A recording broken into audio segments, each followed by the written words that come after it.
Councilmember Dorrance, would you please lead us in the pledge?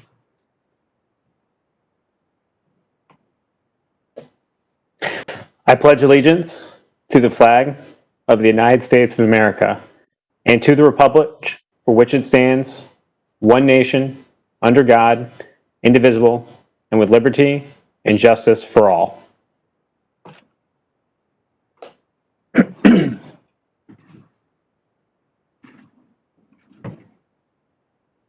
Thank you, Councilmember. In lieu of a prayer, we're having technical difficulties getting Monsignor Cody with us. May we take a moment of silence as reflection on behalf of our city in our meeting for this evening.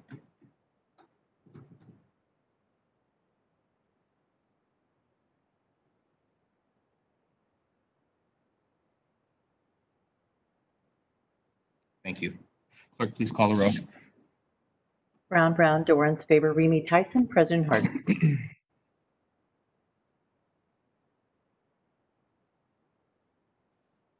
Any person who takes any actions to obstruct or interfere with the conduct of tonight's meeting may be charged with disturbing a lawful meeting pursuant to Columbus City Code 2317.12.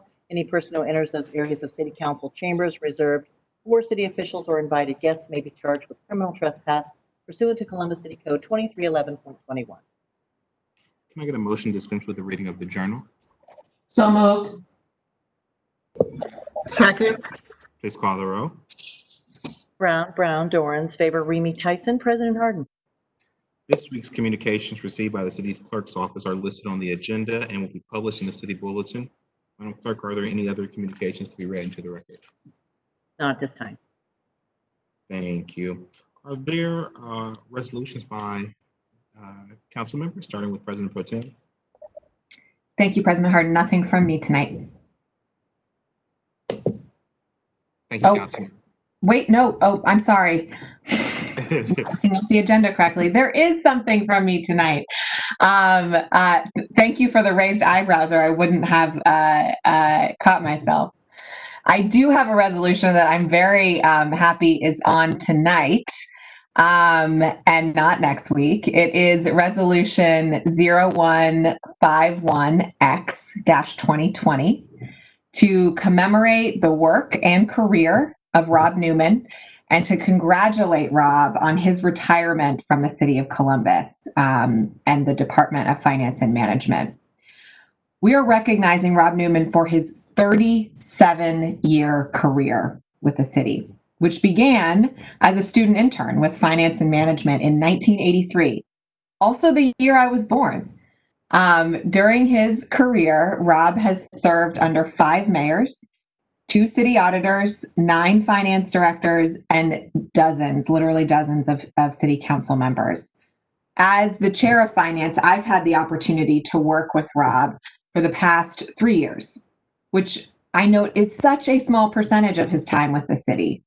However, during that time, I appreciated the efforts that Rob showed and the dedication to his work. I particularly noticed and appreciated that when we moved our capital budget hearings outside City Hall, Rob was always there in neighborhoods all over Columbus to support our hearings and to be there to support the directors and our residents when they had questions. It goes without saying that Rob brought a level of expertise and great depth of knowledge to his work that only someone with his level of experience can attain. That is hard to replace, and it will be sorely missed. And speaking of the unenviable task of replacing 37 years of knowledge and experience, I want to turn it over to someone who has worked with Rob for longer than I have, Director Lombardi. I would love to turn the microphone over to you to please share more about Rob's work with finance and management. Well, thank you, Councilmember Brown and members of council. I will say that Rob has one more mayor under his belt than I do. So I just want to be able to say that. And in 1983, I was graduating high school. So Rob, you're still a little bit older than I am. But I've worked with Rob Newman since I came on board in 1990, and Rob and I share a lot in common.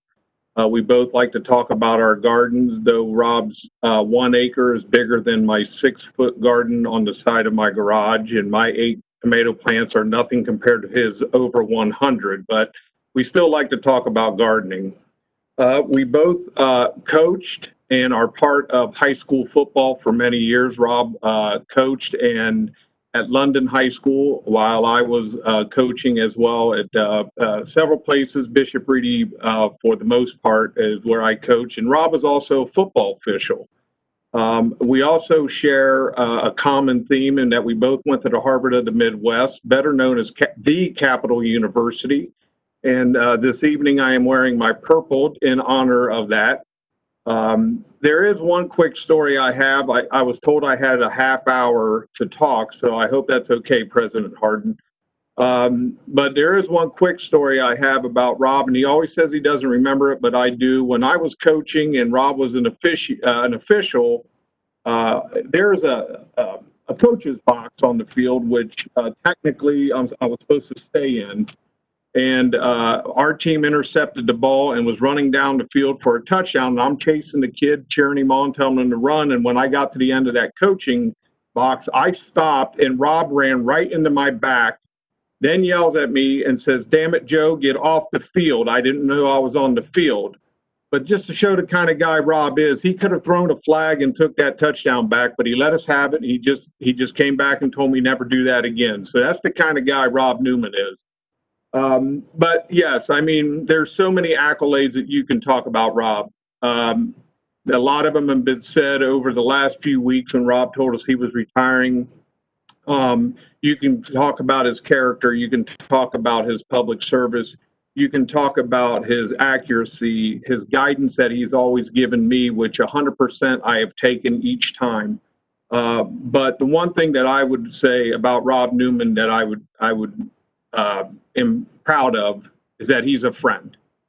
I will always consider him a friend, and I think that's more important than anything. And Rob has always guided me in the right direction. I told him last week he has made me a better director. He is always there. He can break the most complicated things down for simple people like myself so I could understand it.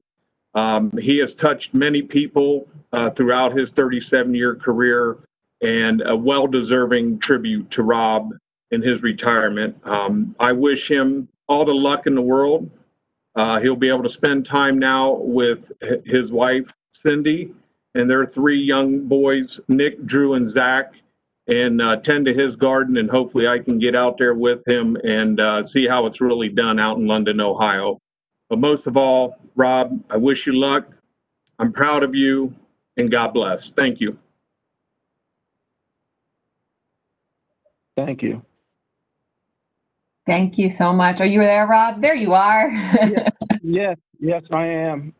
First of all, I want to thank you so much, Councilmember Brown, and all the council members, and Joe. It's been an honor and privilege to work for the city of Columbus and the Department of Finance all these 37 years. It's gone by quickly. I truly believe I had the best job in the city.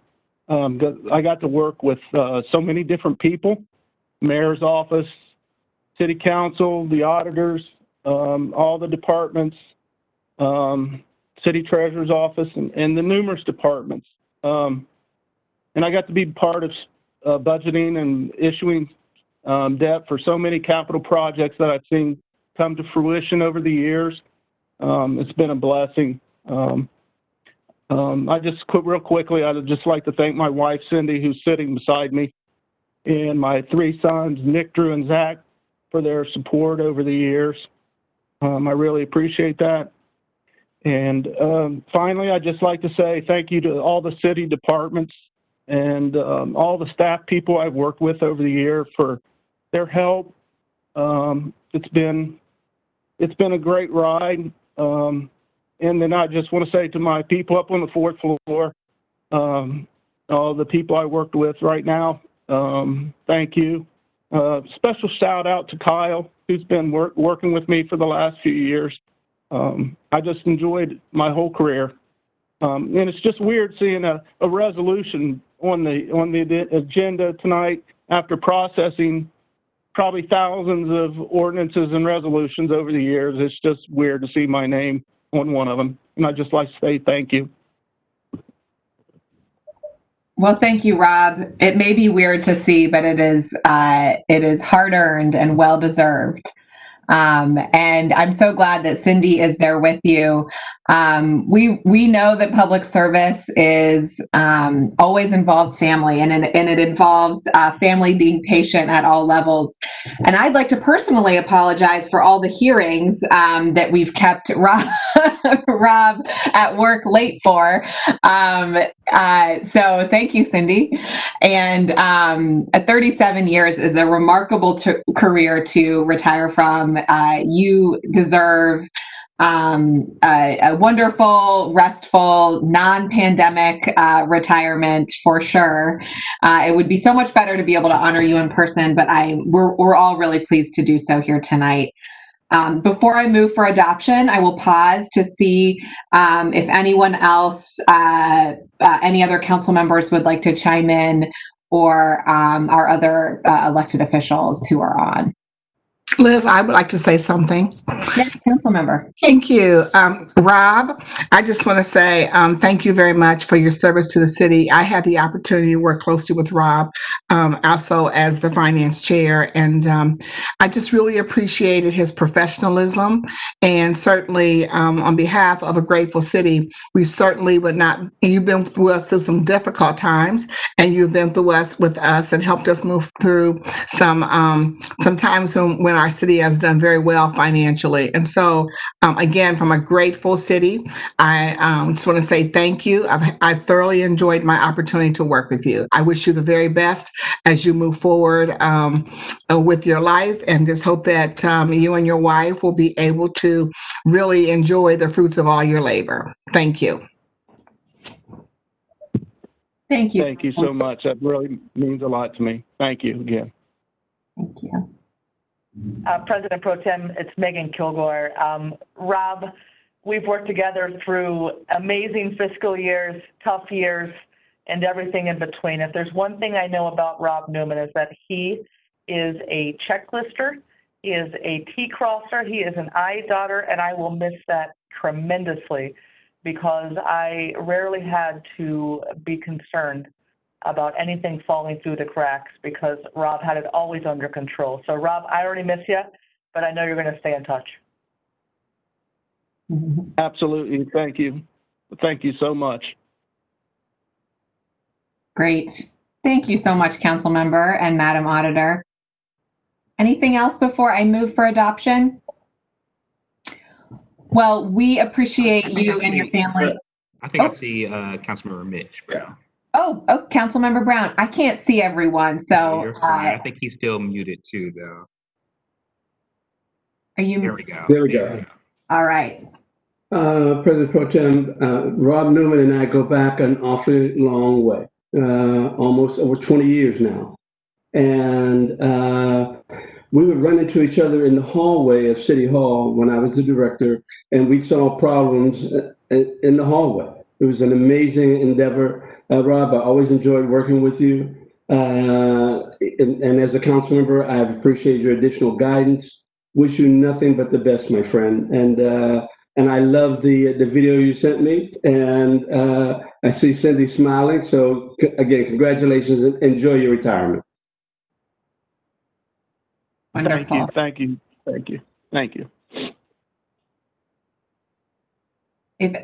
If anyone else wants to chime in and give Rob an even harder time, just make sure you speak, because I won't actually be able to. I can never see what's going on.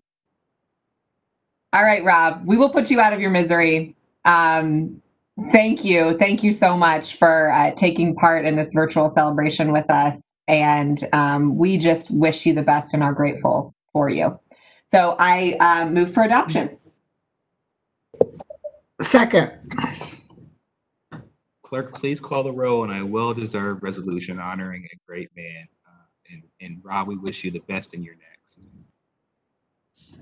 Brown, Dorans, Favor, Remy, Tyson, President Harden. Resolution is adopted. Congratulations, sir. Thank you, Council President. Thank you. Thank you, President Pro Tem. Councilmember Mitch Brown. Nothing this evening, sir. Thank you, thank you. Councilmember Dorans. Nothing tonight, thank you. Thank you, sir. Councilmember Favor. Thank you, Council President Harden. Tonight, I have Resolution 156X-2020 to recognize and commend Dr. Julianne Walker for her many years of community service. Ms. Julianne Walker in 2018 founded the Bronzeville Growers Market located in King, Lincoln, Bronzeville, and also founded the Bronzeville Agri-Academy, which has impacted hundreds of growers on the Near East Side.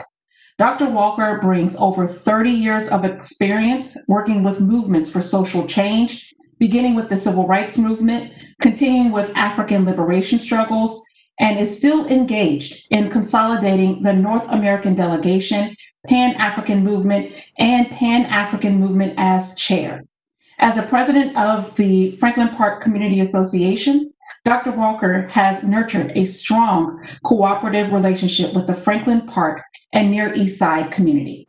Dr. Walker's local community activities include serving on the boards of Columbus Afrocentric Early College, Columbus Landmarks Foundation, ComFest, the James Preston Poindexter Foundation, and the advisory committees for the Columbus African American Digital Collection for the Columbus Metropolitan Library and Pan-African Connections. I'm sure I could go on much longer about Dr. Walker's activism and achievements, but we really just wanted to take this moment to thank her and honor her for her service to this community and our entire globe. I believe Dr. Walker is on with us this evening. Dr. Walker, are you there? Oh, you have to unmute. I've been unmuted. Yes, Can you ma'am. hear me now? Yes, Okay, ma'am. there we go. Technology, we're getting there. Thank you very much, Councilmember Favor, and Council President Shannon Harden, and the other members of Council. Thank you very much for this recognition. I want to say briefly, there's a Ghanaian symbol, a Dinkra symbol called Inchin. It looks something like a cone with a ladder on top of it. And what it represents is that for many of us, we have to have a solid foundation in life. But from there, life has many twists and turns. And you have to be fairly resilient in order to cope with all the variations in life. But you're able to cope based on a solid foundation. And my foundation here in Columbus, Ohio, has enabled me to experience many different situations and to be able, has afforded me many different opportunities, all of which have led to me, in many ways, reinventing myself at least 4 different times. I certainly never thought when I graduated from college that today, as I began my 70th year, I would be so deeply involved in the food justice movement, but I find it very, very satisfying. And then finally, I just want to also share a proverb that says, behind the face of a stranger may be your next friend. And I really want to acknowledge Sherry Neal at this point, who was instrumental in developing this commendation and ensuring that it happened, and has been instrumental in developing the Maroon Arts Group on the Near East Side and developing a community in her own right. And so regardless of what I do next and how I reinvent myself next, I rest assured that there is a next group, a next generation that will carry on the way that I think we should carry on.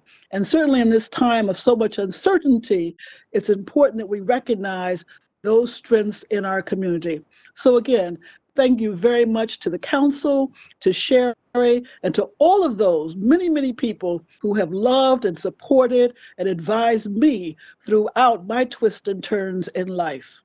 Thank you. I think that is absolutely beautiful. You have inspired a new generation of community leaders, strong leaders, advocates that are really taking Columbus by storm. So I thank you for your commitment to the community, to advocacy, and for these issues that mean so much to many of us here on this call tonight. Are there any, yes, Councilmember Remy. Well, I just want to say thank you as well. And of course, watching all your twists and turns, it must have come from somebody very grand like your mother that had reinvented herself many, many times. And how is she doing? Very well, thank you. That's good. She always puts a big smile. You put a big smile on all of our faces when we see you, and we certainly appreciate all that you do. So send her our love, and congratulations for the resolution this evening. You too. Councilmember Favor. Yes, ma'am. Yes, thank you. I would like to say a few words. Certainly to Julie Lynn, first of all, happy birthday. But I also just have to share that I just so respect you for being the founder and the garden leader of the Bethany Bronzeville Community Garden, which is one of our premier community gardens on the Near East Side. You also have been the founder and the market manager of the Brownsville Growers Market, which enjoyed one of its most successful seasons in 2020. And then you've also been an active builder of the Farmers Market Management Collaborative, serving our farmers markets in Columbus and Central Ohio. She serves as a certified market manager and was a member of our very first market manager training hosted by the Ohio Farmers Market Network. And then in 2019, she, with support from us at City Council, she worked with the Ohio Farmers Market Network to provide technical assistance and training for farmers markets throughout the city of Columbus. And she was just recently a part of our Farm Shares program. Julia Lynn is a passionate teacher advocate for urban agriculture. I thank you for all the lectures, leading workshops, and encouraging friends and neighbors in growing their own food. I just really, I have so much respect for your work, and then hopefully you will continue to stay in this work because you are such an advocate for community gardens and agriculture to make sure that certainly looking at food in terms of race and equity, you are right there and you're always on point. So I thank you, and I'm so proud of my colleague to provide you with this resolution this evening. Thank you. Thank you. Thank you. And as Councilmember Tyson so eloquently put, you are a busy woman. And so we need you to continue to take care of yourself. Yeah. Because we need you. Please keep, inspiring us to do the work that you have paved the way for us to do. We thank you for that. Honestly, we really do thank you for that work. And with that, I would move for adoption. Second. Please call the roll. Brown, Dorans, Favor, Remy, Tyson, President Harden. Adopted. Wonderful. Thank you so much. Thank you so much. And then Council President Harden, I just have one brief announcement. The Housing Committee will be hosting a virtual public hearing on Tuesday, October 27th at 5 p.m. to address a proposed housing legislative package that includes source of income, renter's choice, and rental receipt. Any resident seeking additional information or would like to submit testimony in favor of or in opposition to the proposed legislation can submit their testimony to our office by emailing Tynesha Harden. That's at tyharden@columbus.gov. Thank you, Council President Harden. Thank you, Councilmember. Councilmember Remy. Thank you very much, Council President Harden. I have one announcement this evening. I want to remind everyone that I will be hosting virtual community hours this Thursday, October 22nd, 2020, from 12 to 1:30 p.m. If you wish to join me, please visit my Facebook page by going to facebook.com and searching for Emmanuel V. Remy, or contact my aide, Jeffrey Carter, at jdcarter@columbus.gov. So we'll see you on Thursday. That's all I have this evening. Thank you very much, Council President. Thank you, Councilmember Remy. Councilmember Tyson.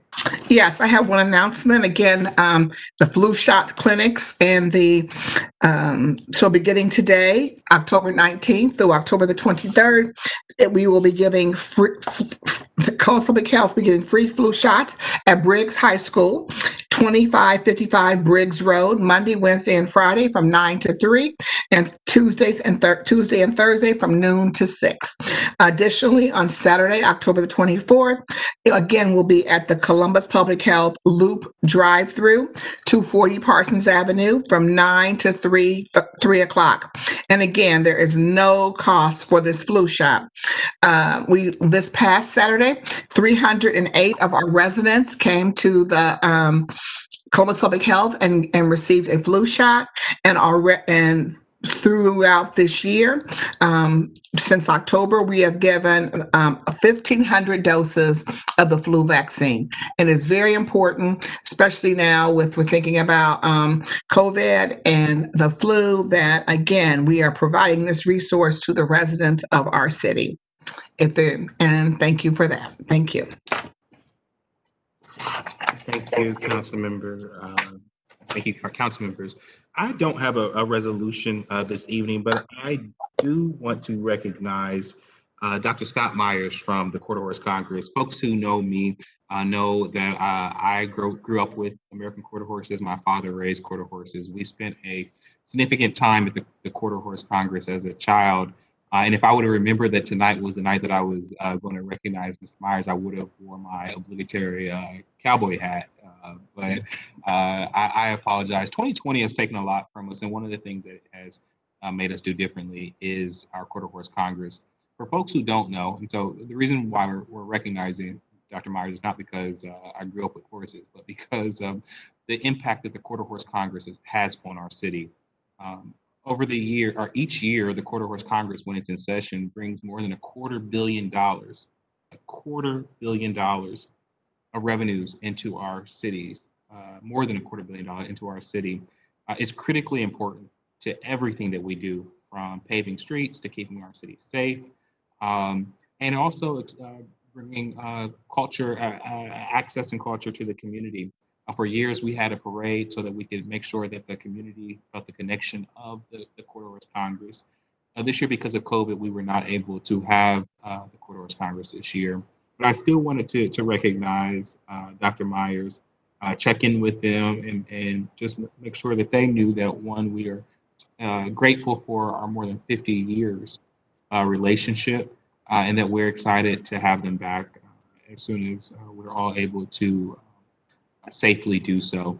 And so I just wanted to turn the mic over to Dr. Myers to say a few words about the Quarter Horse Congress, how they're doing. And like I said, we're excited about welcoming them back bigger and better when we're able. Dr. Myers. Thank you. Council President Harden and esteemed members of the Columbus City Council, thank you for inviting me to speak to you today. For the past several years, I've come to your October City Council meetings to kick off the All-American Quarter Horse Congress and invite you to join us at the Ohio Expo Center for the largest single convention event held annually in our state. As we are all aware, the COVID-19 pandemic has greatly impacted our ability to responsibly hold large community gatherings. To ensure the safety and well-being of our staff, our exhibitors, and patrons, we made the difficult decision to cancel the 2020 All-American Quarter Horse Congress for the first time in its history. Throughout the past 54 years, the Congress has seen tremendous growth in participation, spectatorship, and impact on the Central Ohio economy. And despite canceling the event this year, we remain committed to continuing our extraordinary progress and giving back to the Columbus community. However, as we plan for the future beyond the pandemic, we face significant challenges in the form of the aging, limited use infrastructure at the Ohio State Fairgrounds. We struggle to provide the additional horse stalls, exhibit spaces, and adaptable facilities necessary for the year-over-year growth of the All-American Quarter Horse Congress. This challenge has now been compounded by other states and other cities' efforts to use our cancellation to drive attendance and revenue to their own large equestrian events. Several cities had touted newly constructed event venues as a way to attract our venues, our vendors, and our sponsors to their competing horse shows and capture our market. The lack of new functional space on the fairgrounds, coupled with the potential loss of significant revenue, has created a perfect storm that endangers the long-term viability of the Congress. As Columbus plans for its post-pandemic recovery, we look forward to working with you to ensure the viability and continued success of the All-American Quarter Horse Congress at the Ohio Expo Center. We're extremely grateful for the support of this council and our local Central Ohio elected officials and business and community leaders who have embraced the Congress and contributed year after year to its success. Thank you all very much for what you've done, and we look forward to continuing this partnership, hopefully for years to come. Thank you. Thank you, Dr. Myers. We all appreciate all that you and the All-American Quarter Horse Congress means to our city. Are there any questions or comments from my colleagues? All right. Thank you so much, Dr. Myers. Thank you. As I do each week, I acknowledge COVID is still in our city. As of today, we have 484 deaths in Columbus. This actually is the first meeting this year where there was not a death in between the last meeting here in Columbus, and we are extremely grateful for that. But I want to encourage folks, especially as OSU football season approaches, to continue to wear your mask and to practice social distancing. Are there any requests by members, or I'm sorry, are there any comments by our elected officials, see our city auditor? Council President Hardin, today we released the revenue estimate. Would you mind if I take a couple of moments to go over that? Please. Thank you, sir. So today I emailed to each of you the revenue estimate for the remainder of 2020, so it's the revised revenue estimate for 2020, as well as the revenue estimate for 2021. As you know, we revised downward the revenue estimate in June for 2020 to account for the early revenue loss of COVID. The revenue estimate that we published today for 2020 makes adjustments for the actual revenues received through through September 30th, and updates our revenue analyses for the remainder of 2020. Embedded in the document that I sent today and will be published on our website by 6:30 this evening, we have included very detailed notes to accompany both revenue estimates. But let me share just for a moment some of the financial outlook that's guiding both how we're ending 2020 as well as how I'm viewing 2021. While our city's initial economic reaction to COVID looked more like a Nike swoosh, and I remember speaking to each of you about that. Today, and that Nike swoosh, remember, was really the result of a quick decline and then a gradual incline as we slowly reopened. Our employment trends have truly morphed into more of the letter K, and you may have heard that publicized a bit nationally recently. But following this initial fallout of COVID, we are now seeing certain populations, specifically those who have maintained employment or have been able to regain permanent employment, largely continued on an upward trend. That's the upward trajectory of the K. Conversely, those who have been affected by long-term job loss or by other factors limiting their employability are showing declining economic statistics that are starting to be realized here. So to that, we're now seeing a deepening of the true long-term job loss. While temporary layoffs have slowed every month since April, permanent job losses have increased. They're doing the opposite. This will continue to show itself via our income tax collections. An important distinction that we're trying to study more, and we can really just look at labor force participation, is how childcare or the lack thereof is affecting that employment. In terms of really the duration of COVID, the third quarter here in Columbus was largely one of some recovery, but we are anticipating a slowdown in the fourth quarter as the growth stabilizes from that recovery pace that was set in the July, August, and September timeframes. In terms of 2021, I'm anticipating levels to remain largely where they are right now.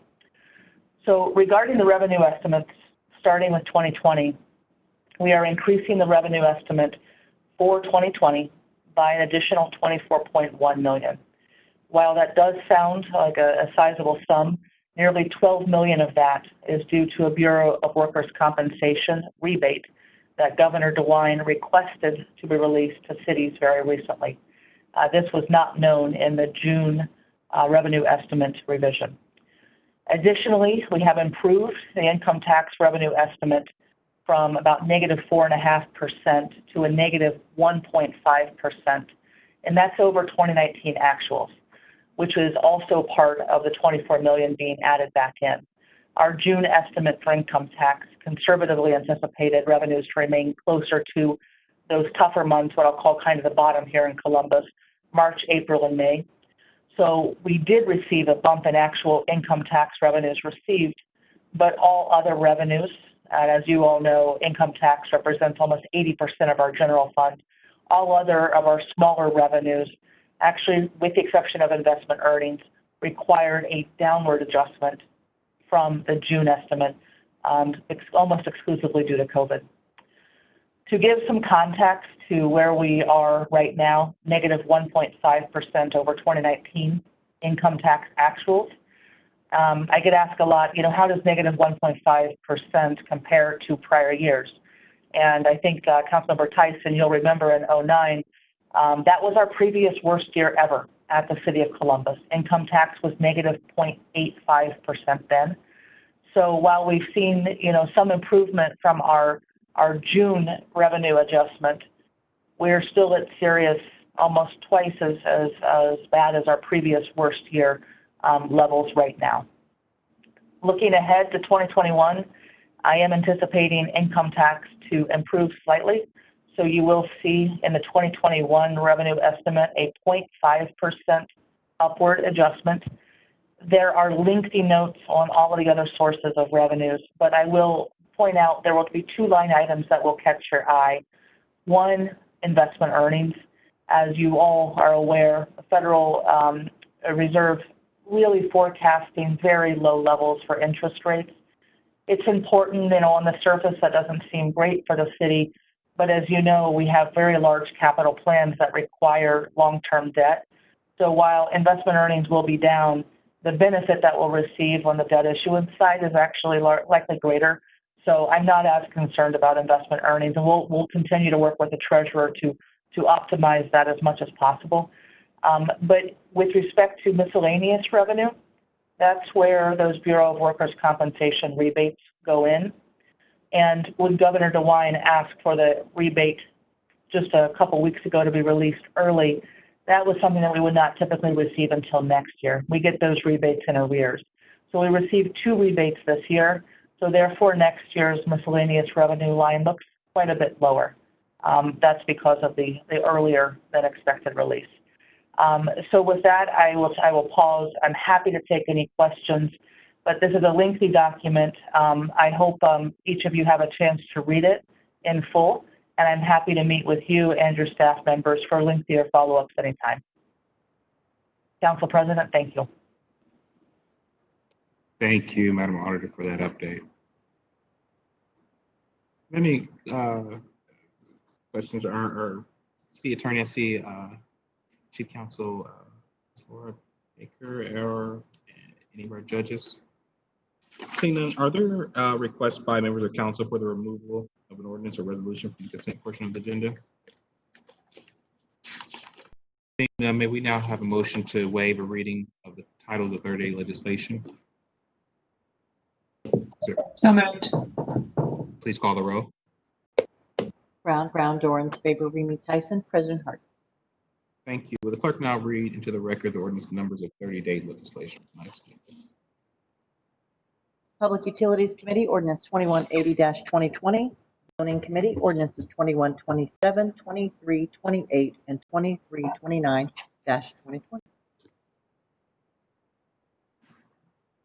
Seeing no speakers on first reading, the following ordinance appear on agenda as consent action. Will the clerk now read those into the record?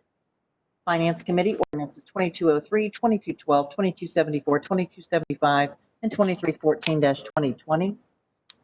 Recreation and Parks Committee, ordinance 2059-2020.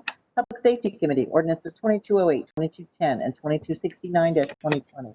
Public Utilities Committee, ordinances 2187, 2193, and 2207-2020. Public Service and Transportation Committee, ordinances 2293 and 2295-2020.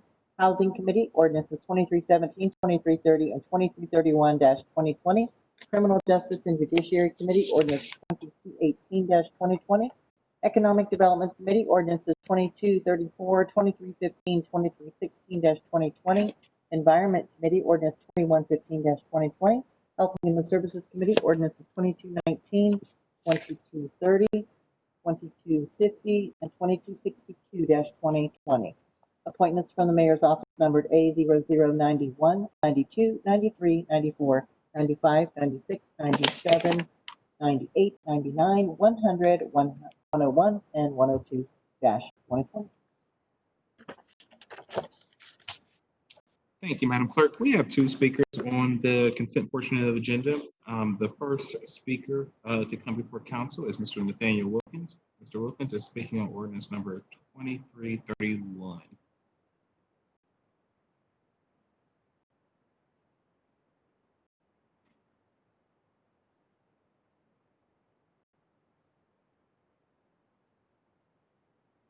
Welcome to council, Mr. Wilkins. Just remind you have 3 minutes.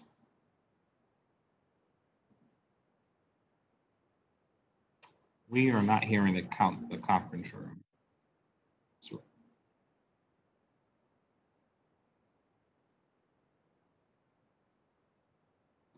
Ms. Wilkins, Muted, sir. Mark will go down and confirm.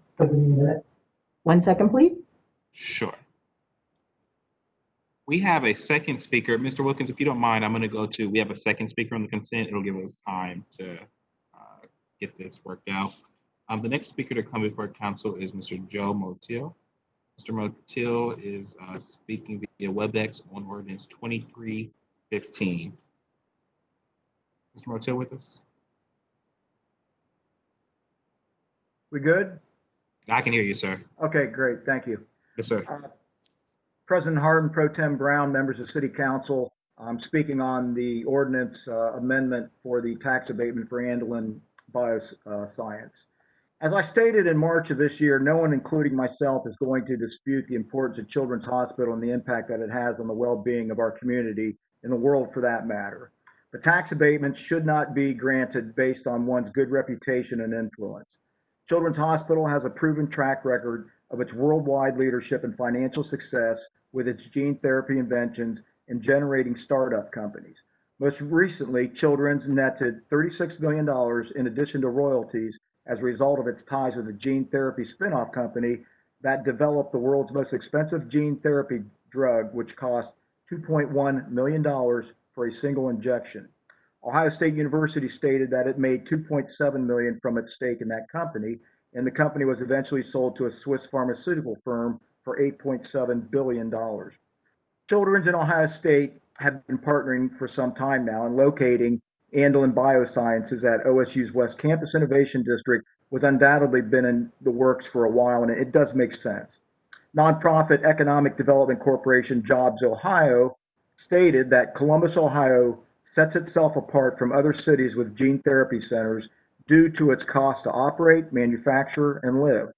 So please spare me the nonsense that Children's was going to locate elsewhere unless they received a $27.7 million property tax savings.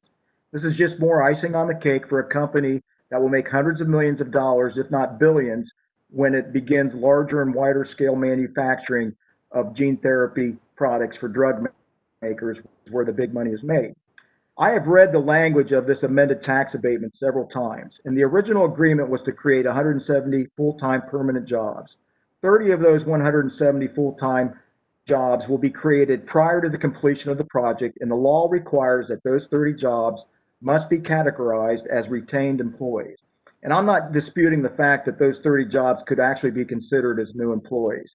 But what happened to the other 140 new employees that would have placed the original annual payroll at $15,437,800? The new payroll for these 30 new employees is stated at $4.2 million. And a news article from January 13, 2020 states that the current bioscience lab at Children's Hospital has 85 employees. And the original tax abatement ordinance from March never mentions the retention of any jobs, which is something that you guys never miss or fail to include. Besides, the retention of jobs is a lame reason to justify a tax abatement in the first place. So these numbers don't add up, and the payroll tax is a major component in your calculations on how much a company receives. So I'd like to know, why is Andelin still receiving a $27.7 million tax abatement instead of a much lower one, while Columbus school children are still being deprived of $15 million over the course of this deal, when the payroll tax is being reduced by $11,237,800. Thank you. Thank you, Mr. Motil. There's a lot to unpack there. I was wondering if Director Stevens could walk us through this amended piece of legislation, please. Yes, thank you, President Hardin, members of council. Based on the Ohio Revised Code, we need to classify jobs as either retained or new based on when the property opens and the abatement goes into effect.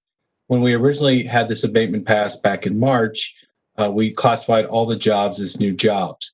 However, since the abatement was awarded and Andelin has started to ramp up their hiring process, they projected that their jobs that they will have hired prior to the building opening and the abatement going into effect is going to actually be 205 jobs. So they went to move those from new jobs and reclassified them per the Ohio Revised Code in the abatement section on as retained, and then committed to create 30 new jobs after the abatement is awarded when the building opens and they move in.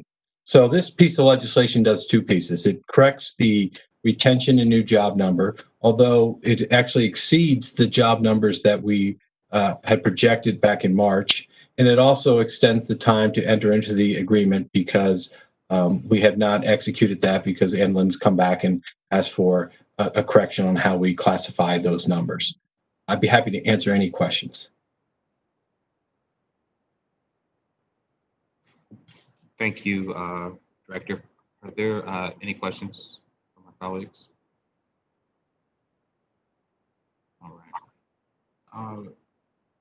Can we go back to Mr. Wilkins in the conference room?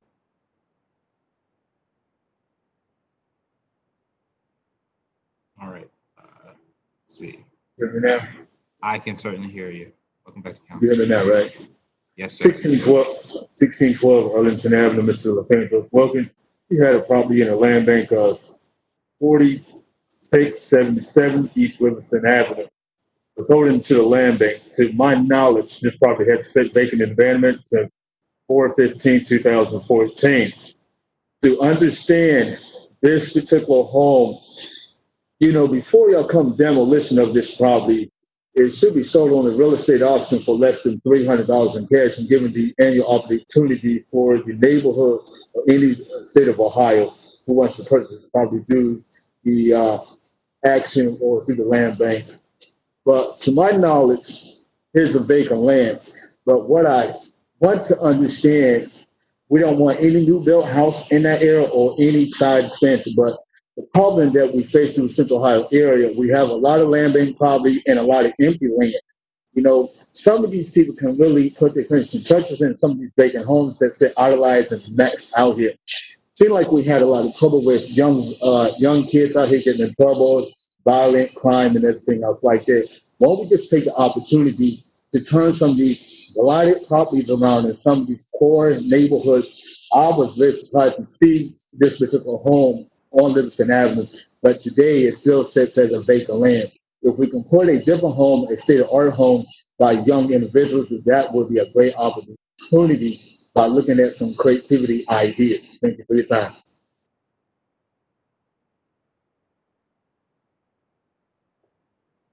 Thank you, Mr. Wilkins.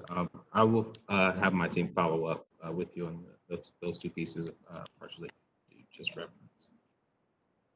Are there any additional questions or comments from my colleagues on the consent portion of the agenda? Seeing none, may we now have a motion of approval of these items designated as consent action? I move they're approved by voice. Clerk, please call the roll by voice. Ms. Brown? Yes. Mr. Brown?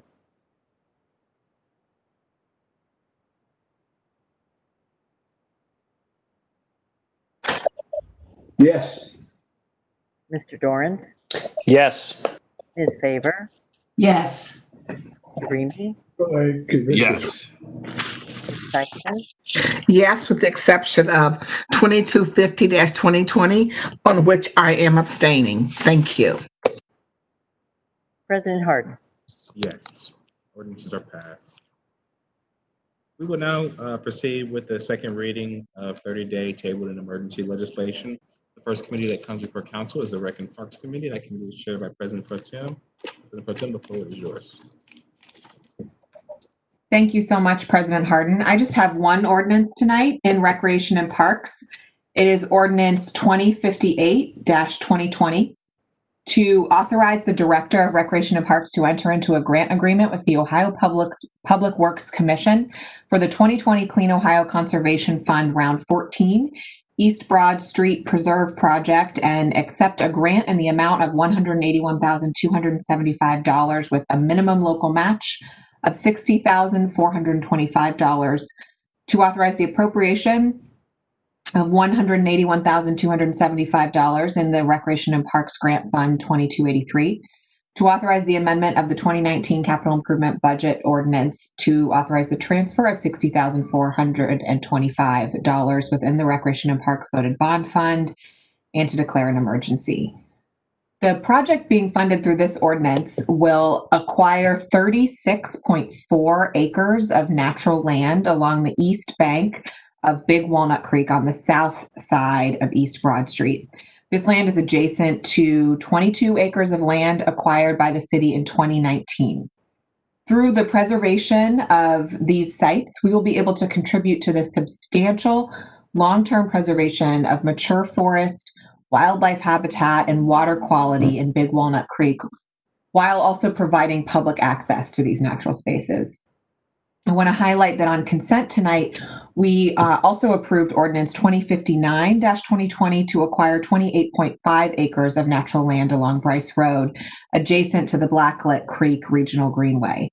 Acquiring this land provides similar benefits to forest habitat and water quality preservation, and the site is easily accessible to the estimated 2,700 people living within a 10-minute walk.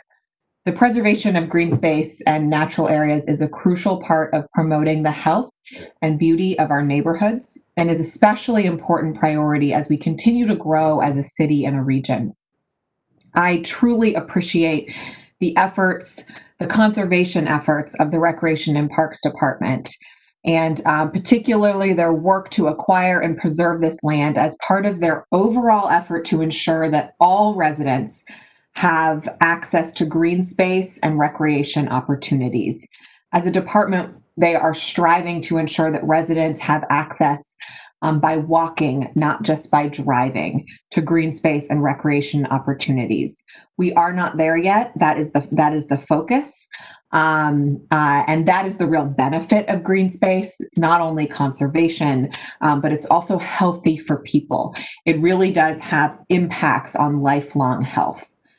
So I look forward to continuing to support their work with this ordinance and ongoing efforts. Are there any questions or comments from my colleagues? Hearing none, unless someone's on mute, but hearing none, I move for passage. Second. Call the roll. Brown, Dorans, Favor, Remy, Tyson, President Harden. Pass. Thanks, President Harden. That's all I have.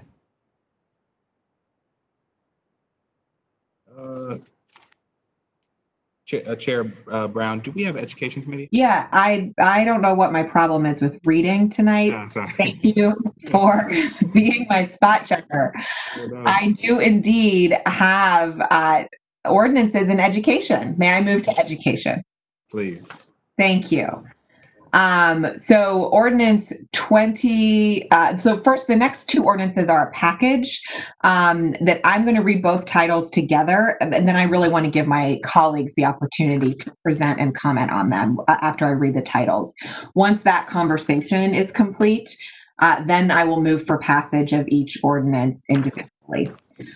So I will start with the titles. First, of ordinance 2300-2020, to authorize the Director of Finance to accept a grant from the U.S. Department of HUD for the CDBG CV Supplemental Grant Program, to authorize the Director of Education to enter into a contract with I Know I Can to provide funding to organizations operating as learning extension centers, to waive the competitive bidding provisions of the Columbus City Codes, to authorize the appropriation of $1,620,956.20 from the unappropriated balance of the CDBG CV fund, to authorize the expenditure of up to $1,620,956.20 from the CDBG CV fund, and to declare an emergency. The next ordinance is 2378-2020, to authorize Columbus City Council to enter into a grant agreement with I Know I Can in support of learning extension centers, to authorize a transfer of appropriations and an expenditure within the CARES Act fund of $400,000, and to declare an emergency. Having read both the titles, I would first like to turn back to President Harden for comments. Thank you, President Pro Tem. Certainly appreciate your work on moving this forward. Like thousands of Columbus families, my nephew Christian has been learning at my house from home. He comes over Tuesday, Wednesday, and Thursday to study. He's in the first grade. We got the technology. I'm able to work from home most days, and it's really hard still. Every caregiver will tell you the same thing right now. But what we're going through is in no way comparable to the frontline families who can't help their kids troubleshoot the technology. Families are going through a difficult time, and kids are struggling the most. Learning extension centers are community sites that can serve as a place for kids to go and learn safely. They can get academic assistance, access college and career services, and connect with mentors. With this funding, there will be more than 100 learning extension centers across the city of Columbus to serve our children. I want to thank I Know I Can for driving this effort forward, along with countless other partners, including Boys and Girls Club of Columbus, the Columbus Metropolitan Library, First Church of God, KIP, Rock City Church, and so many more who will be hosting our children, providing that technical support, providing that emotional support for our families, our parents, during this COVID crisis. And so also want to thank the mayor's office for partnering with us on this to get this done, and each one of my colleagues who stepped up and made sure that we had enough resources again to open up these 100 learning extension centers that will be on each side of town. And I would turn it back over to you, President Hudson. Thank you so much, President Harden. I would also like to turn to Councilmember Mitch Brown for additional comments. Thank you, President Pro Tem Brown. COVID, as we all know, has impacted all of us, but it's taken a particularly hard toll on our young people and the capability to continue to learn in this environment. I'm happy to be able to contribute to the continued learning of our school-age children by providing them additional tools to better become students and the wraparound services that will allow them to better succeed. I thank you, President Pro Tem, for your engagement in this activity. Thank you so much, Council Member. Are there any other comments from colleagues?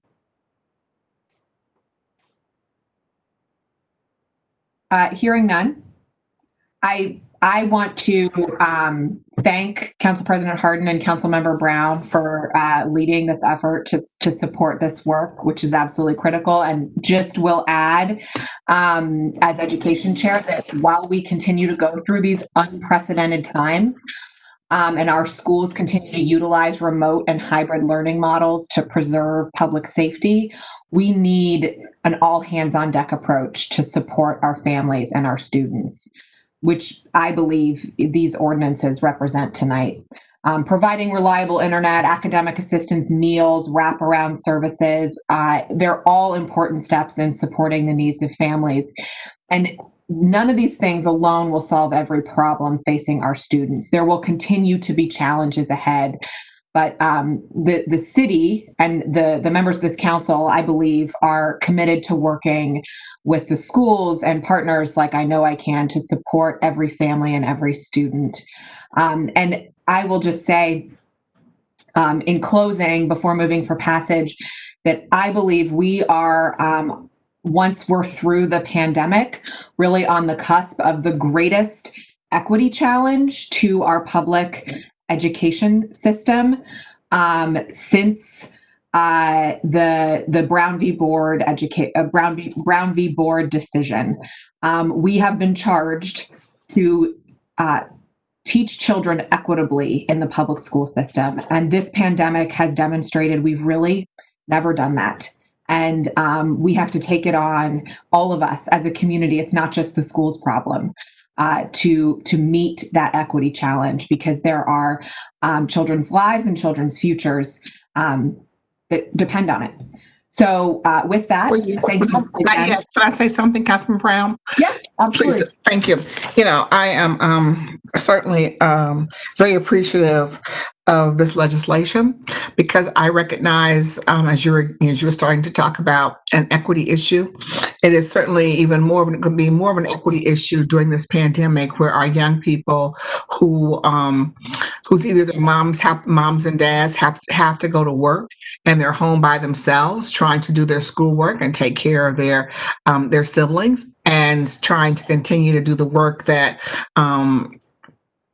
they've been assigned through the school system. And so this is just critically important, that our young people have either a place to go, that there will be adults that could be able to be supportive of them during this virtual learning period, and that we don't want our children to fall behind. And this is a way of them continue to move forward. And I would agree with you. What else this pandemic is showing in regards to educating our children is that certainly the importance of our educators and the individuals who work in the school system, from whether it be the bus driver, the person that is on the maintenance team, but anyone who comes in contact with our children. And so for the importance of what they do each and every day to move our children forward. So again, I am I'm excited about this legislation to support our children, to give them a chance to continue to move forward. So thank you. Absolutely. Thank you, Council Member. Thank you again to Council President Harden and Council Member Mitch Brown for leading this. And hearing no additional comment, I move for passage of Ordinance 2300-2020. Second. Please call the roll. Brown, Dorans, Favor, Remy, Tyson. President Harden. Yes. And I move for passage of Ordinance 2378-2020. Second. Please call the roll. Brown, Dorans, Favor, Remy, Tyson. President Harden. Yes. Thank you, Council President. I really am done now. The next committee to come before council is the Public Safety Committee. That committee is chaired by Councilmember Mitch Brown. Councilmember, the floor is yours. Thank you, Council President. This evening, I have Ordinance 2333-2020 to appropriate $50,000 within the Public Safety Initiative Subfund to the Department of Public Safety on behalf of the Division of Police to establish a Victim Witness Assistance Pilot Program. This evening, I have Deputy Director Bob Stewart and Deputy Chief Becker available. I'm going to turn it over to you, Director Stewart. Good evening, Director. Our President Harden, President Pro Tem Brown, Councilmember Mitch Brown, and other council members. Thank you for this opportunity. Ordinance 2333. To address that, I've asked Deputy Chief Becker, Tim Becker, to appear with us this afternoon and discuss the program. He has been a driving force behind this effort for the last couple of years, and I think he is the best qualified to discuss it. Chief, are you available? I am. Thank you, Director. Council President Harden, Council Safety Chair Mitch Brown, and the rest of the council. Thank you for your time tonight. This is something I am very passionate about, and it's something I wish I didn't have to come before you and ask for. I'm asking for money for a pilot program to run a crime victim or witness assistance program. And for the pilot, we are going to use the crimes of homicide, felonious assault, felony domestic violence, and felony stalking. These are some of our most at-risk victims and some of our most lethal crimes. Tragically, over the weekend, we had a murder-suicide out of a domestic-related incident. Just a couple hours ago, we had a 5 and a 4-year-old shot and with critical injuries in our city, and another woman that was run over by the suspect as he tried to escape. So, as you're all aware, this is having a great cost on our city, and I'm trying to find a way within our Division of Police to help out our victims and our witnesses while increasing our solve rate. The Center for Homicide Research has estimated that each homicide costs a city approximately $17.25 million in lifelong costs. So in the big scheme of things, this isn't a lot of money, but as a kid from the hilltop, $50,000 is a lot of money to me. The way the system will work, we have a lot of great resources in our city. However, most of those resources aren't available instantly at 2:30 in the morning on a Saturday or Sunday morning. I've talked to my peers around the country, and one of the big differences in how they successfully solve crimes than us is they're able to build a rapport by basically starting off by giving some basic safety and basic needs to the witnesses and victims. And they do that through small amounts. It may be to get somebody a bus ticket to go stay with a family member out of town for a few days so they're away from potential retaliation. It may be able to get a domestic violence victim that has a pet or kids, that a shelter for that isn't readily available a night or two in a hotel that accepts that type of, the pets. Just things that aren't readily available after hours when normal city and government services are closed. So there is a cap on this. We don't intend, it's going to be small amounts. We don't intend to provide more than $500 per victim or witness. It's not reward money. It's not for the Division of Police, so to speak. It's solely pass-through funds that will go directly to our victims and witnesses in the immediacy of the incident to try to get them some safety and some basic needs until other systems kick in place. Once there's indictments, the county has systems for victim witness assistance that are much more robust.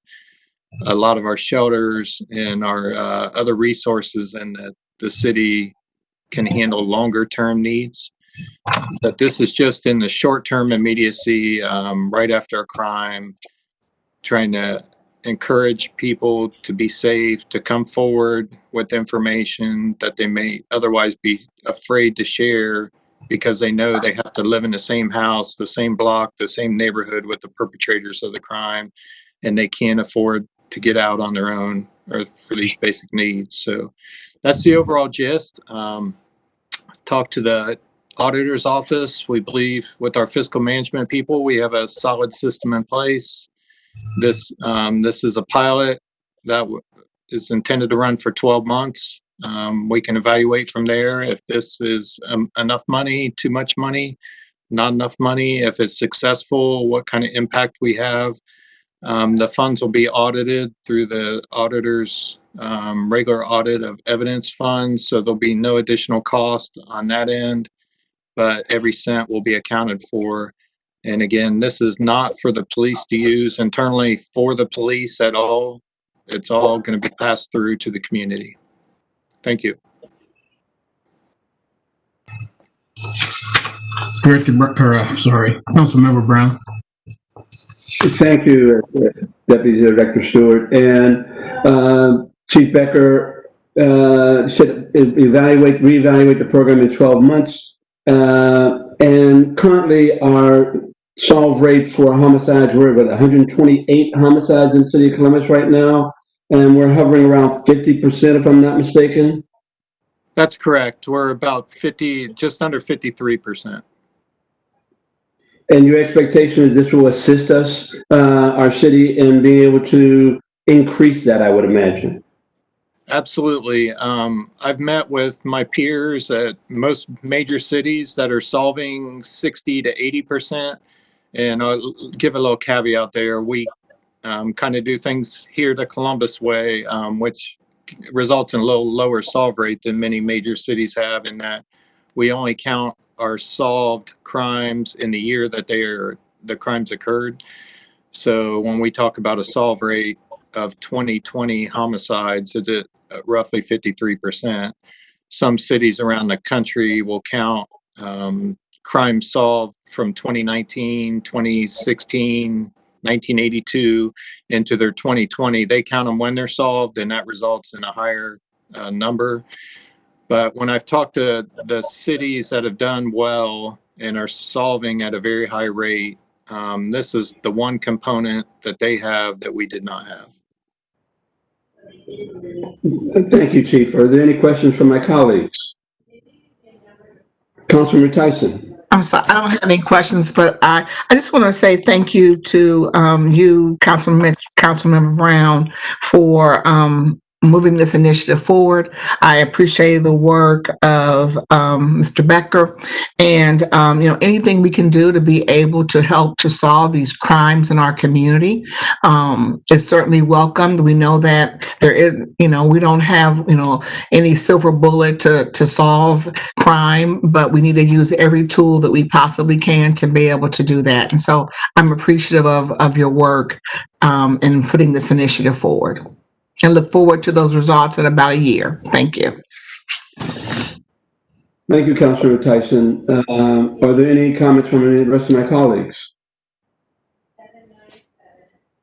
Seeing none, again, Chief Becker, thank you for all the hard work. Please pass along this council's willingness to assist the Division of Police in their ability to get the job done.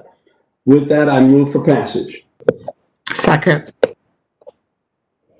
Please call the roll. Brown, Dorans, Favor, Remy, Tyson. President Harden. Thank you. Thank you, Mr. Chair. Thank you, Chief Becker.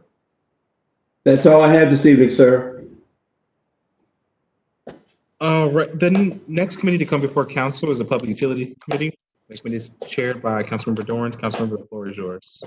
Thank you, Council President Harden. Tonight, I have ordinance number 2139-2020 to authorize the Director of Public Utilities to modify an existing professional services agreement with H.R. Gray and Associates, Inc. for the wastewater treatment facilities professional construction management. Project mod number 3 to authorize a transfer of up to $998,679.98 within the expenditure of up to $1,122,922.21 from the Sanitary Sewer General Obligation Fund, and to amend the 2019 capital improvement budget. This modification provides funding for the project construction management services, including inspection, construction and startup coordination, reporting, budgeting, scheduling, document tracking, in support of the Jackson Pike wastewater treatment plant facilities and equipment upgrades for the Whittier Street storm tanks projects. Do any of my colleagues have any questions or comments? Seeing none, I move for passage. Second. Please call the row. Brown, Dorans, favor, Remy, Tyson, President Harden. Passed. Next, I have ordinance number 2195-2020 to authorize the Director of Public Utilities to modify and increase an engineering agreement with MS Consultants, Inc. for professional engineering services for the Stormwater Pump Station Improvements Project for the Division of Sewer and Drainage, to authorize a transfer within and of up to $2,039,906.37, an expenditure of up to $2,306,684.47 from the Stormwater Bond Fund, and to authorize amendment to the 2019 capital improvement budget. This project will increase the capacity of existing storm sewers and construct 2 new pump stations in the project area to mitigate potential street flooding. This will help maintain ingress and egress to downtown areas along a Spring Street corridor near the Greenwich District during intense rainfalls. Do any of my colleagues have any questions or comments? Seeing none, I move for passage.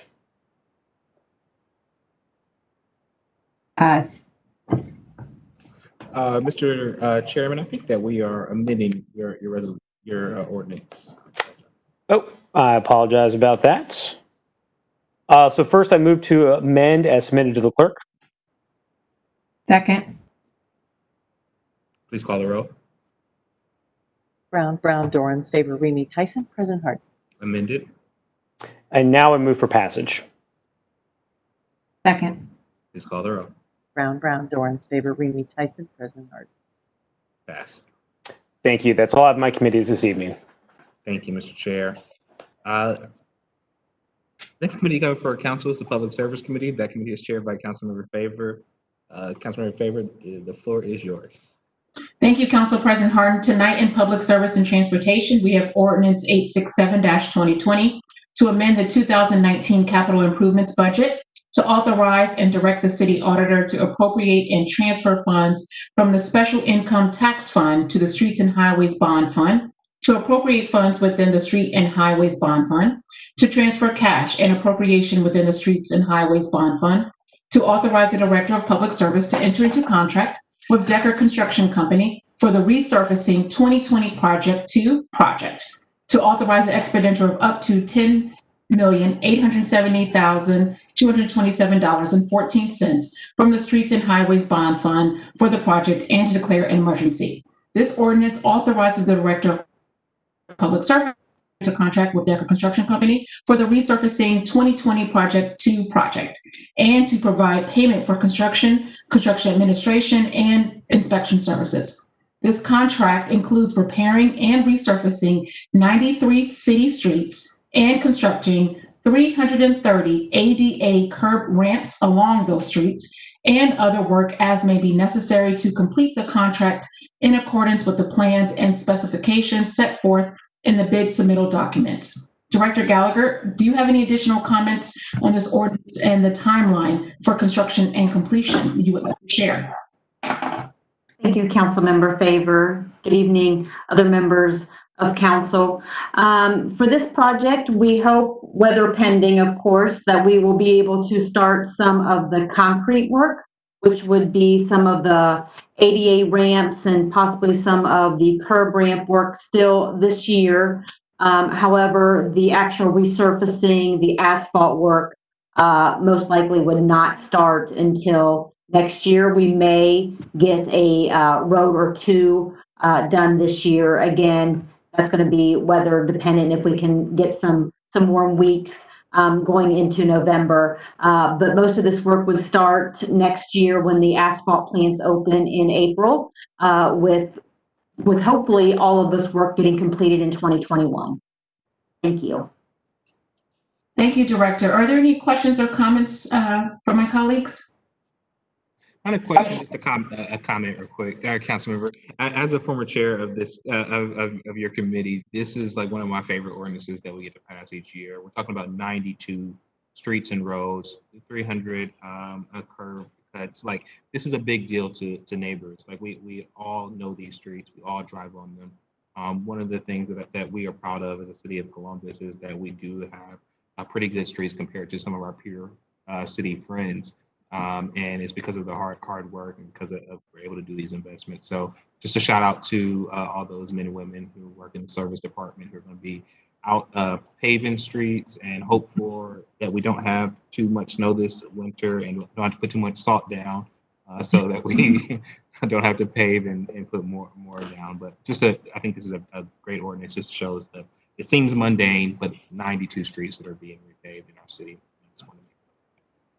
Thank you, Council President. And I stand in agreement. A mild winter, please, please. Any other questions or comments from the colleagues? Seeing none, I will move for passage. Second. Please call the row. Brown, Dorans, Favor, Remy, Tyson, President Harden. Pass. Thank you. That is all that I have in my committee. Right on the dot, too. It's 6:30. May I have a motion to recess? So moved. Second. Please call the row. Council is recessed. Councilmember Tyson, you want to roll right in? Councilmember Tyson said, let's go. If we're okay, council members, we're going to go ahead and roll right into to zoning. May I have a motion to convene meeting number 41? So moved. Second. Please call the row. Brown, Dorans, Favor, Remy, Tyson, President Harden. We will now go to the zoning committee. Councilmember Tyson chairs that committee. All members serve on that committee. Councilmember, the floor is yours. Thank you. If there are before beginning the zoning agenda, I'll briefly explain the rules of council as pertaining to speaking before council on zonings and variances. We permit 3 speakers on each side, 3 proponents and 3 opponents, and we ask that they limit their remarks to 3 minutes on each side, and we provide an opportunity for a rebuttal from the applicant. On the advice of the city attorney's office, anyone who wishes to speak for or against any council variance, including staff, must be sworn in prior to giving testimony. We do so prior to beginning the reading of each variance on the agenda. The first ordinance is 2009-2020 to rezone 3370 Trayview Road, being 3.4 acres located on the north side of Trayview Road, 235 feet west of Dublin Road, from R Rural District to the LM Limited Manufacturing District. The applicant is Cardinal Self-Storage LLC, care of Jill S. Tangman, lawyer, attorney. The proposed use is a self-storage facility. The city department's recommendation is disapproval, and the West Iota Area Commission's recommendation is approval 6, 1, and 2. If there are no questions or comments, I move for passage. Second. Please call the row.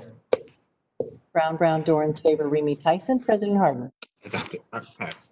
Thank you. Anyone here this evening who wishes to speak either for or against this council variance, including staff, please stand, raise your right hand, and be sworn in. I wish to tell the truth and nothing but the truth. Please answer, I will.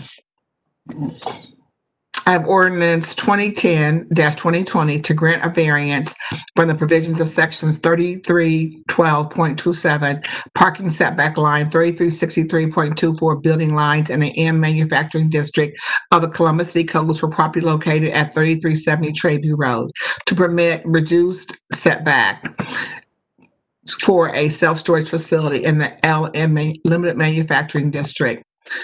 The applicant, again, is Cardinal Self-Storage LLC, care of attorney Jill Tangman. Proposed use is a self-storage facility.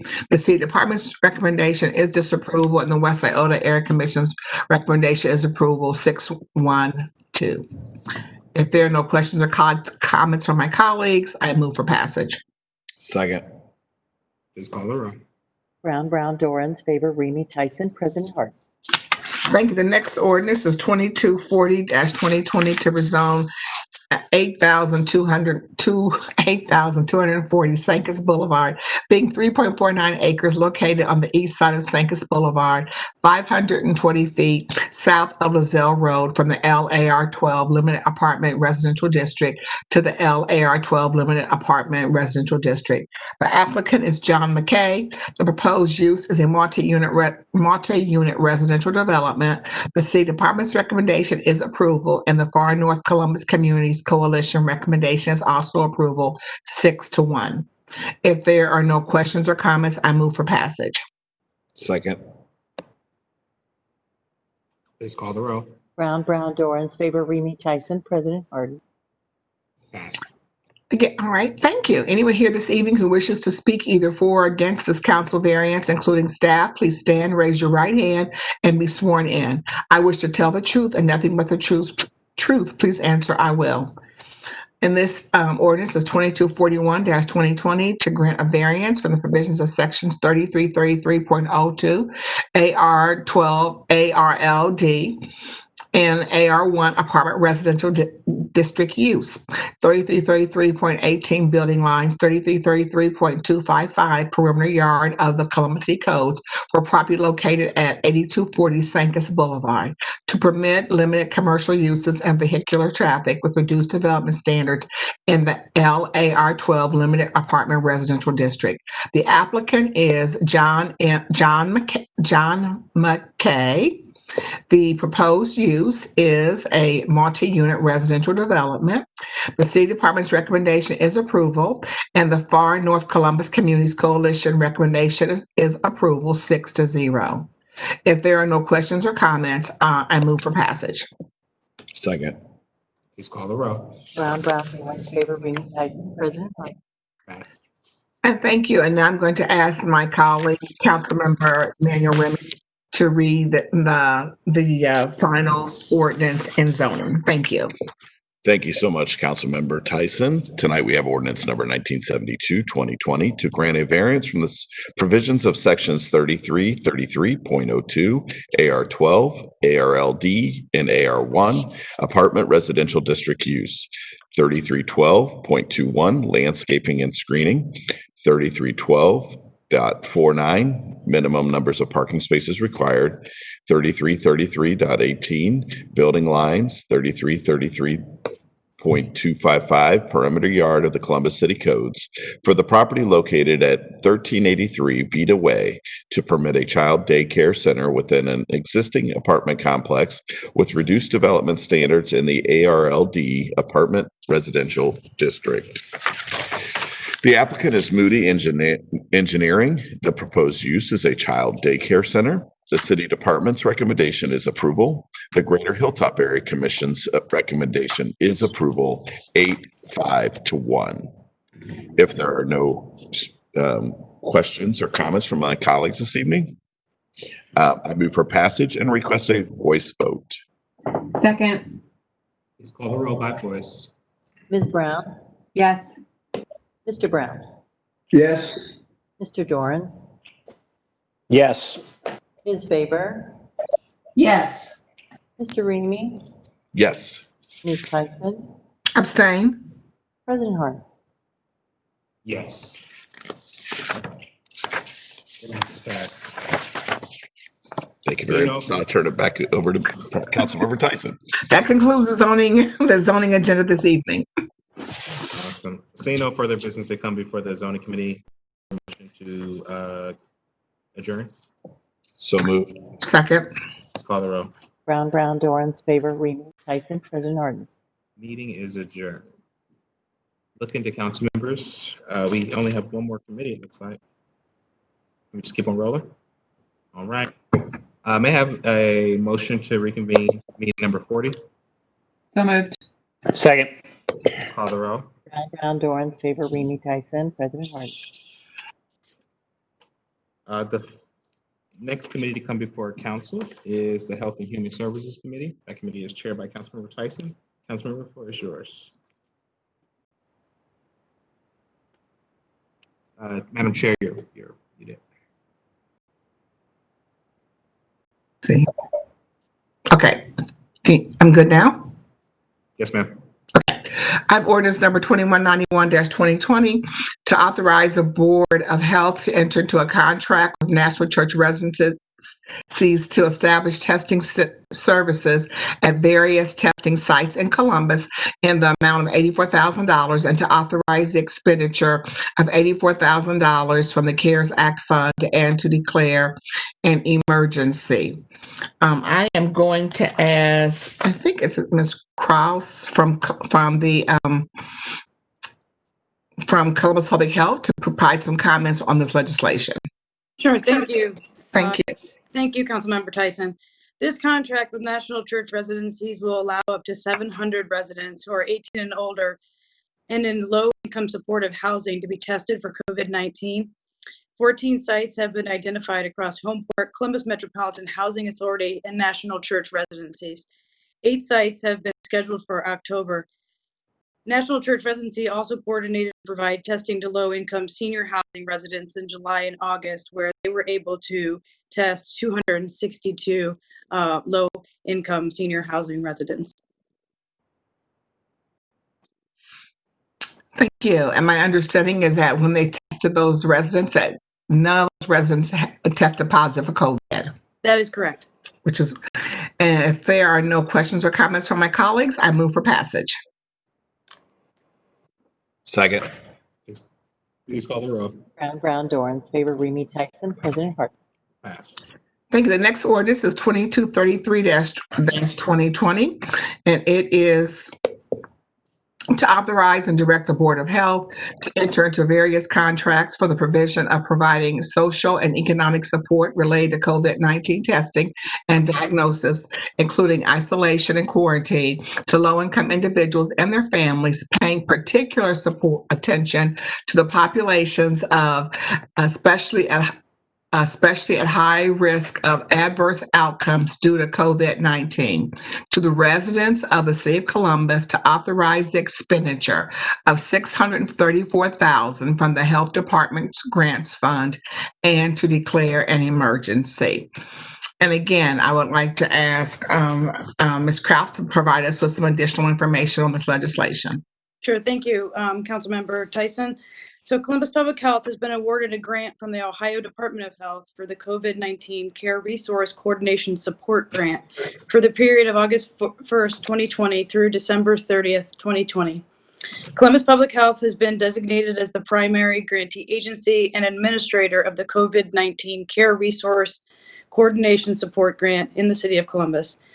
The grant funds awarded provide $634,000 in community support funds for various agencies in the City of Columbus. All of the selected agencies will provide social and economic support related to COVID-19 testing and diagnosis, including isolation and quarantine to low-income individuals and families, paying particular attention to the populations, especially at high risk of adverse outcomes due to COVID-19 for the residents of the City of Columbus. Thank you. And those agencies are the Breathing Association, the Central Ohio Workers Center Incorporated, the Council on Islamic Relations, Creative Housing, Inc., the Vineyard Community Center, Columbus Early Learning Centers, Ohio Guidestone, Mid-Ohio Food Bank, and again, the total was $634,000. And this grant will serve families and individuals of Columbus and Worthington with income at or below the 200% of the FPL, racial and ethnic minority, and Ohioans living with disabilities. And the goal is to serve as many individuals that would be within the, there are also in many of our areas that have some of our Celebrate One neighborhoods and the goal is to serve as many people as possible. And again, the zip codes would be 43203, 5, 6, 7, 11, 15, 22, 23, 24, 04, 29, 31, 19, 27, and 32. If there are no questions or comments, I move for passage. Second. Please call the roll. Brown, Dorans, Favor, Remy, Tyson, President Harden. Pass. Thank you. The next ordinance is 2273-2020, and is to authorize the office of the mayor to accept and appropriate funds for contract modification with Nationwide Children's Hospital for teen reproductive health education. And this particular legislation is for, again, for $83,268.50 and funding from the Columbus Foundation to support the Office of the Mayor to modify a contract of Nationwide Children's Hospital for virtual format teen reproductive health education, and to authorize the expenditure of $250,000 from the CARES Act fund, and to authorize expenditure of $83,268.50 from the Columbus Foundation private grant fund. This is really important because we want to make sure that our young people have the opportunity to receive reproductive health education efforts within selected Columbus City schools and Celebrate One high priority neighborhoods of Linden, Franklinton, Hilltop, Northeast, South Side, Southeast, and the Near East Side. And since students are learning in a virtual environment due to COVID-19 pandemic, this funding is being requested in order to add some additional services and resources to the Teen Reproductive Health Initiative under the broader Celebrate One program.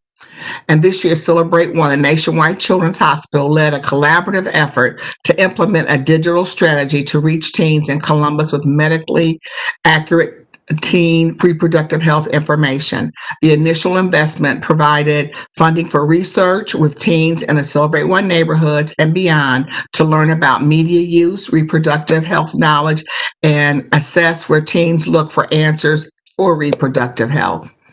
As a result of this research, the web-based content hub, AWK, Talk Answers to Your Awkward Questions, is being also developed.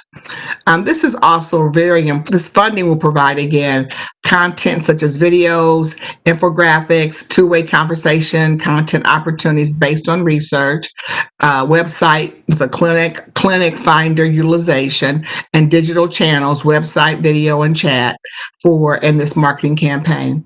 Reproductive health education is very important to me, especially as it concerns the Commission on Black Girls. The lack of reproductive health education for Black girls also lends itself to increased risk for teenage pregnancy. On July 30th of this year, the Commission released this report on the quality of life of Black girls in Central Ohio.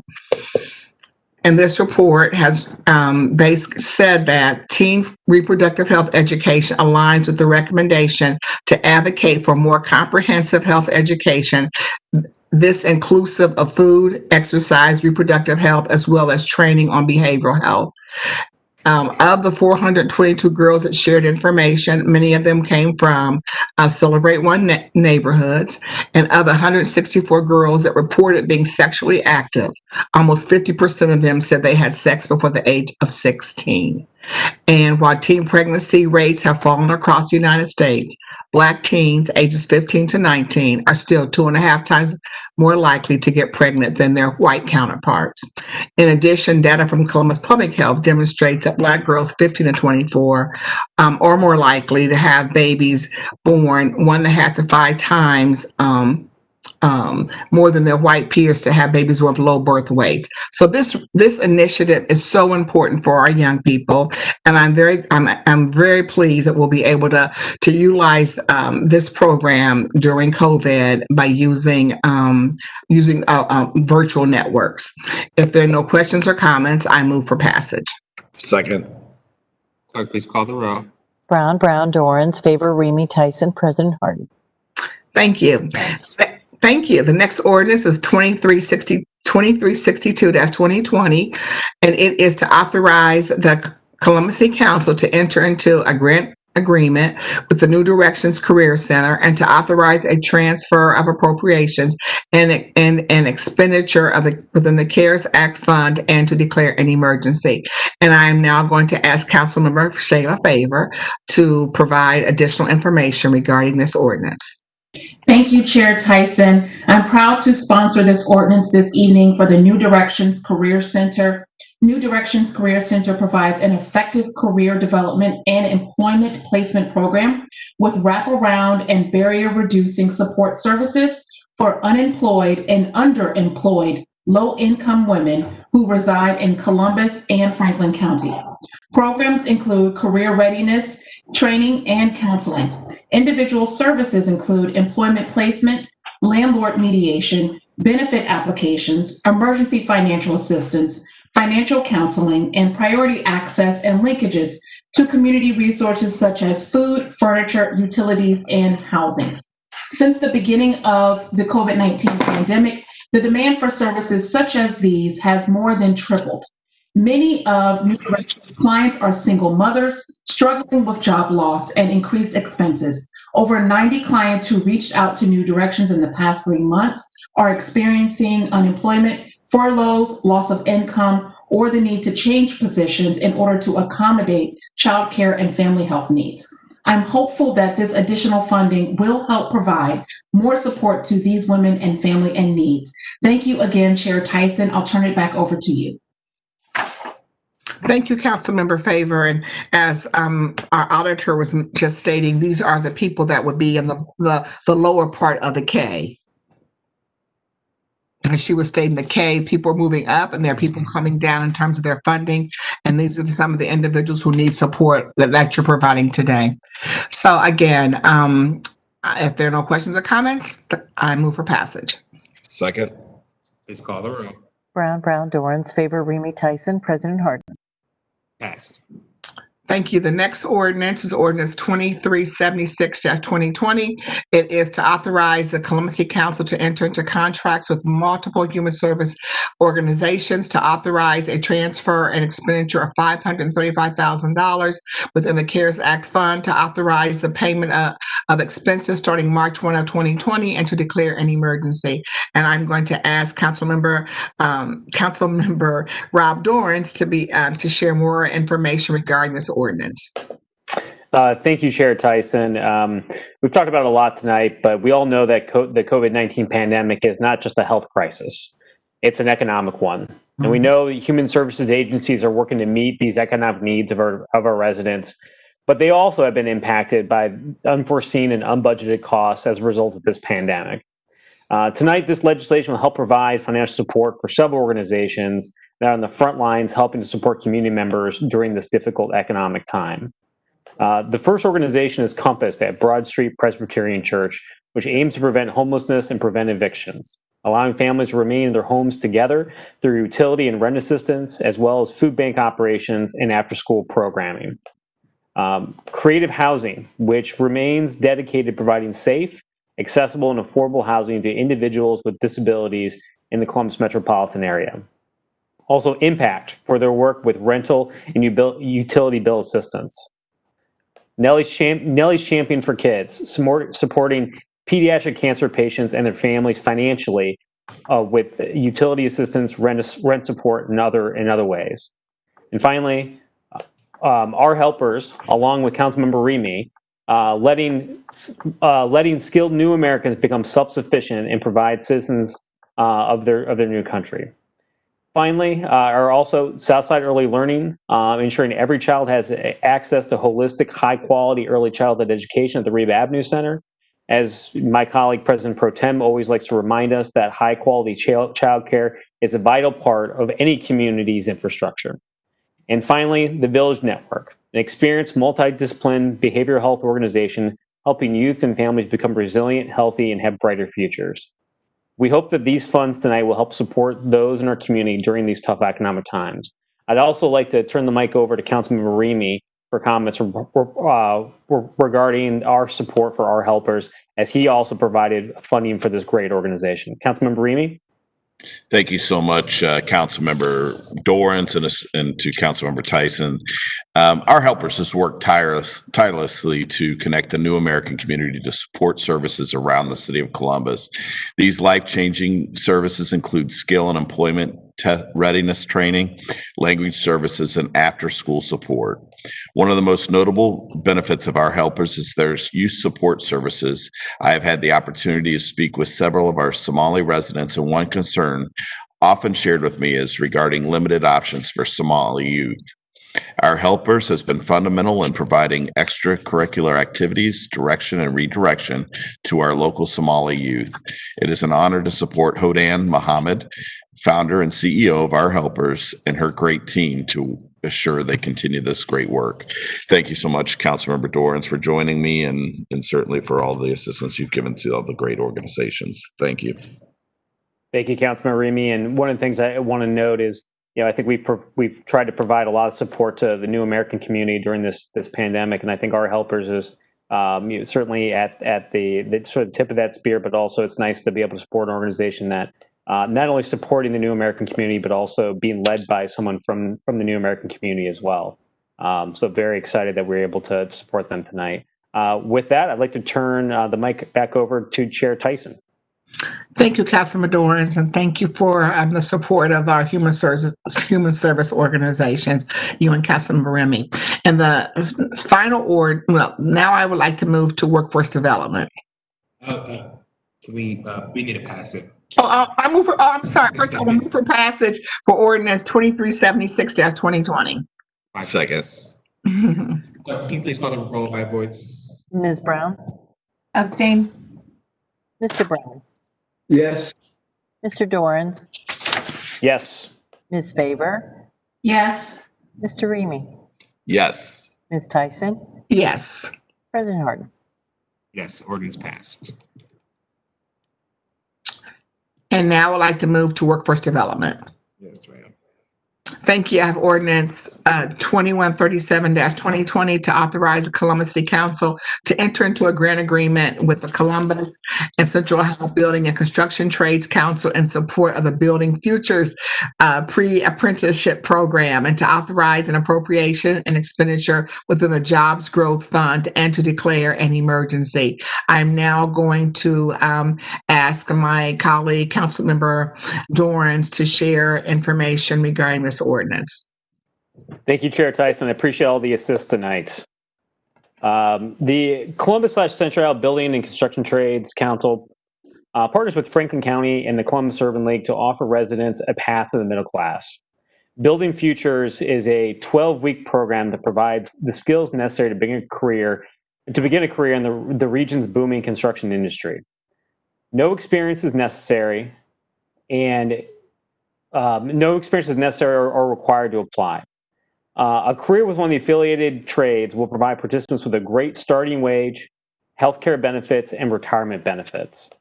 After the successful conclusion of the 12-week program, participants will have a pathway into a registered apprenticeship program.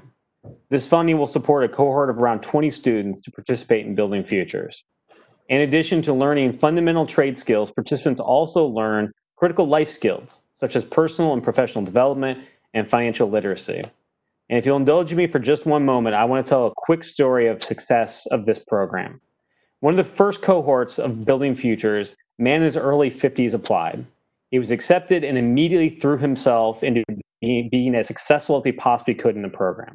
At the end of 12 weeks, he was accepted in the laborer's apprenticeship program, making over $20 an hour with full health care and retirement benefits. Well, that may seem remarkable in and of itself, as this man had a long history of underemployment and unemployment.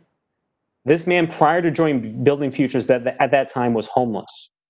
He rode his bike every day from the shelter to get to class. And by the end of those 12 weeks, he had secured stable housing, transportation, and was on his way towards building a stable life for himself. Building Futures has helped people reach their potential and access a career in the building trades. In only 12 weeks, we took someone in our community that was in a homeless shelter and got them into a lifelong trade and a career. That's why I'm very, very proud to help support this program. I also want to thank the Franklin County Commissioners who helped get the Building Futures program off the ground several years ago. So with that, I'd like to turn the mic back over to Chair Tyson. Thank you. Thank you, Councilmember Dorrance, and just appreciate all your work in this effort and how you're changing lives and bringing people into a place where they can begin to acquire wealth for them and their families. So thank you so much, and I move for passage.